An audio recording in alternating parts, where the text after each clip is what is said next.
નમસ્કાર ગુજરાત। આજે આપણે વાત કરીશું એવા 15 મોટા સમાચારો વિશે જે તમારા માટે ખૂબ જ કામના છે। જેમાં મિત્રો 2000 રૂપિયાનો 16મો હપ્તો, હોળી પહેલા મોટી ભેટ, 20 લાખ ઘરોને મફત વીજળી, રેશન કાર્ડ, આધાર કાર્ડ અને મોદીજીની મોટી જાહેરાત વગેરે સમાચારો વિશે। મિત્રો એ પહેલાં ગુજરાતના જે પણ મિત્રો આપણી આ યુટ્યુબ ચેનલમાં નવા છે તેને વિનંતી કરીશ કે આપણી આ ચેનલને સબસ્ક્રાઈબ કરી લે, જેથી કરીને દિવસભરના કામના અને લોકોપયોગી સમાચાર તમને આપણી આ ચેનલના માધ્યમથી સૌથી પહેલા મળી જાય। તો મિત્રો વાત કરીએ આજના પ્રથમ સમાચાર વિશે, તો પીએમ કિસાન યોજનાનો 16મો હપ્તો આ દિવસે આવવાનો છે। મિત્રો કેન્દ્ર સરકાર પીએમ કિસાન યોજના હેઠળ ખેડૂતોને વાર્ષિક 6000 રૂપિયા પ્રદાન કરે છે। અત્યાર સુધીમાં 15 હપ્તા ખેડૂતોના ખાતામાં ટ્રાન્સફર કરવામાં આવ્યા છે। મિત્રો 16મા હપ્તાને ખેડૂતો આતુરતાથી રાહ જોઈ રહ્યા છે। આ સહાય 28 ફેબ્રુઆરીના રોજ જાહેર કરવામાં આવવાની છે। તે દિવસે વડાપ્રધાન નરેન્દ્ર મોદી આ યોજના અંતર્ગત તેના લાભાર્થીઓના ખાતામાં 2000 રૂપિયા જમા કરશે। આ યોજનાનો લાભ મેળવવા માટે કેવાયસી ફરજિયાત કરવાનું રહેશે। ત્યારબાદ મિત્રો મહત્વપૂર્ણ સમાચાર વિશે આગળ વાત કરીએ, તો ખેડૂતો માટે કેન્દ્ર સરકારનો મોટો નિર્ણય। ખેડૂતો આંદોલનની વચ્ચે મોડી રાત્રે મોદી કેબિનેટની બેઠક યોજાઈ હતી અને શેરડીની ખરીદ કિંમતમાં 8% વધારાને મંજૂરી આપી દેવામાં આવી છે। ક્વિન્ટલ દીઠ શેરડીની ખરીદી કિંમત 315 રૂપિયાથી વધારીને 340 રૂપિયા કરવામાં આવી છે। મિત્રો આ રીતે શેરડીની ખરીદ કિંમતમાં ક્વિન્ટલ દીઠ 25 રૂપિયાનો વધારો થયો છે। ત્યારબાદ મિત્રો મહત્વપૂર્ણ સમાચાર વિશે આગળ વાત કરીએ, તો વાહન વ્યવહાર નિગમમાં 11000થી વધુ કર્મચારીની ભરતી કરાશે। ગુજરાત સરકાર દ્વારા ટૂંક સમયમાં વાહન વ્યવહાર વિભાગમાં 11000થી વધુ કર્મચારીઓની ભરતી થશે। ખાસ કરીને ટેકનિકલ અભ્યાસ પૂર્ણ કરી સરકારી નોકરીની તૈયારી કરતા ઉમેદવારો માટે આ સુવર્ણ તક છે।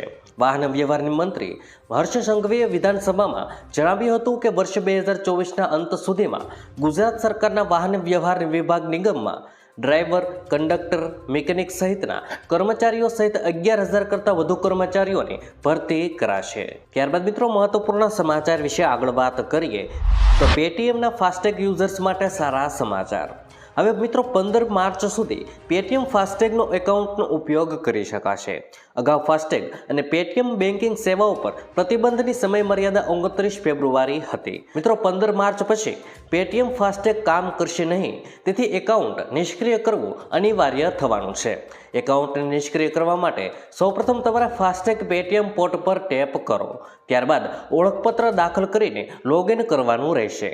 પછી FASTag number, register mobile number અને અન્ય જરૂરી વિગતો દાખલ કરો અને ત્યારબાદ નીચે સ્ક્રોલ કરો અને હેલ્પ એન્ડ સપોર્ટ પર ક્લિક કરો। ત્યાં મિત્રો want to close my FASTag profile option પર ટેપ કરવાથી તમારું એકાઉન્ટ નિષ્ક્રિય થઈ જશે। ત્યારબાદ મિત્રો મહત્વપૂર્ણ સમાચાર વિશે આગળ વાત કરીએ, તો ચૂંટણી પહેલા મોટી ભેટ। મિત્રો કેન્દ્રીય કર્મચારીઓ અને પેન્શનરો માટે સારા સમાચાર છે। લોકસભા ચૂંટણી પહેલા કેન્દ્રની મોદી સરકાર કર્મચારીઓ અને પેન્શનરો માટે ઘણા મોટા નિર્ણયો લઈ શકે છે। અહેવાલ પ્રમાણે હોળી પહેલા કર્મચારીઓનું મોંઘવારી ભથ્થું 4% સુધી વધારી શકાય છે। આ સિવાય house rent allowance, fitment factor અને 18 મહિનાના બાકી ડીએ એરિયર પર મહત્વનો નિર્ણય લેવામાં આવી શકે છે। ત્યારબાદ મિત્રો મહત્વપૂર્ણ સમાચાર વિશે આગળ વાત કરીએ, તો વિદ્યાર્થીઓ માટે આવી ગઈ ખુશ ખબર। મિત્રો ધોરણ 10 અને 12ના વિદ્યાર્થીઓને આગામી સત્ર એટલે કે 2025 અને 26થી બોર્ડની પરીક્ષાઓ વર્ષમાં 2 વખત લેવામાં આવશે। પરીક્ષામાં 2 વાર હાજર રહેવાના કિસ્સામાં ફક્ત તેમનો શ્રેય સ્કોર અંતિમ ગણવામાં આવશે। શિક્ષણ મંત્રી ધર્મેન્દ્ર પ્રધાને એક કાર્યક્રમ દરમિયાન વર્ષમાં 2 વખત બોર્ડની પરીક્ષા લેવાશે તેવી જાહેરાત કરી હતી। થોડા સમય પહેલા એક ઇન્ટરવ્યુમાં પણ તેમણે કહ્યું હતું કે ઉમેદવારો પાસે તેઓ ઈચ્છે તે પરીક્ષામાં ભાગ લેવાનો ઓપ્શન હશે। ત્યારબાદ મિત્રો મહત્વપૂર્ણ સમાચાર વિશે આગળ વાત કરીએ, તો રેશન કાર્ડ ધારકો માટે 1 માર્ચથી લાગુ થશે નવો નિયમ। દેશના કરોડો રેશન કાર્ડ ધારકો માટે ખુશીના સમાચાર છે। 1 માર્ચ 2024થી આખા દેશમાં રાશન વહેંચણીની વ્યવસ્થામાં ફેરફાર કરવામાં આવશે। સામાન્ય રીતે રેશન કાર્ડ ધારકો દ્વારા તેઓને મળતા રેશનમાં ઓછા વજનની ફરિયાદો કરવામાં આવતી હોય છે। હવે રેશન કાર્ડ ધારકોએ આ ફરિયાદો કરવાની રહેશે નહીં, કારણ કે હવે ડેપો POS મશીન લગાવવામાં આવશે। હવે ગામડામાં બેસેલા લાખો લોકોને આ મશીનથી જ રાશન મળવા લાગશે।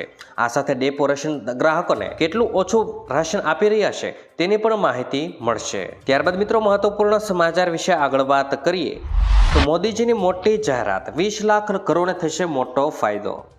મોદી સરકાર દ્વારા 23 ફેબ્રુઆરીના રોજ ફ્રી ઇલેક્ટ્રિસિટી સોલાર રૂફટોપ યોજના શરૂ કરવામાં આવી હતી, જેમાં ભારતના કુલ 1 કરોડ ઘરોમાં 78,000 કરોડના ખર્ચે મફત વીજળીનું આપવાનું આયોજન કેન્દ્ર સરકાર દ્વારા કરવામાં આવી રહ્યું છે, જેમાં ગુજરાત રાજ્યના 20 લાખ ઘરોને પીએમ સૂર્ય ઘર યોજના અંતર્ગત મફત વીજળી આપવામાં આવશે. મિત્રો, સાથોસાથ મધ્ય ગુજરાતના 5 લાખ ઘરો પીએમ સૂર્ય ઘર યોજનામાં આવરી લેવામાં આવશે. ત્યારબાદ મિત્રો મહત્વપૂર્ણ સમાચાર વિશે આગળ વાત કરીએ તો અંબાલાલ પટેલ દ્વારા કરવામાં આવી મોટી આગાહી. મિત્રો, ફેબ્રુઆરીના મહિનાના અંતમાં વેસ્ટર્ન ડિસ્ટર્બન્સ આવતા 25 થી 27 ફેબ્રુઆરી વાદળછાયું વાતાવરણ રહેશે.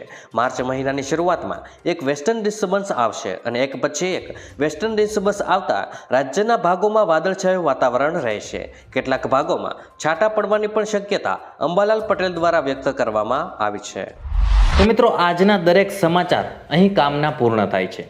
આપને કહેવા લાગ્યા એ કોમેન્ટ બોક્સમાં જણાવી દેજો, અને વિડીયો કામનો લાગ્યો હોય, સમાચાર ઉપયોગી લાગ્યા હોય તો મિત્રો આ વિડીયોને એક લાઇક કરી દેજો, જેથી કરીને અમને પ્રોત્સાહન મળતું રહે અને દરરોજના ખેડૂતને લગતા, હવામાનને લગતા અને ગુજરાતમાં પળે પળના સમાચાર મેળવવા માટે ગુજરાતની આ ચેનલ તાતની વાતને સબસ્ક્રાઇબ કરી લેજો, જેથી કરીને ગુજરાતની દરેક અપડેટ્સ તમને મળતી રહે. તો મિત્રો, હું મળીશ તમને આવતીકાલે નવા સમાચારો સાથે અને નવી માહિતી સાથે. ત્યાં સુધી મિત્રો મને રજા આપશો. ધન્યવાદ.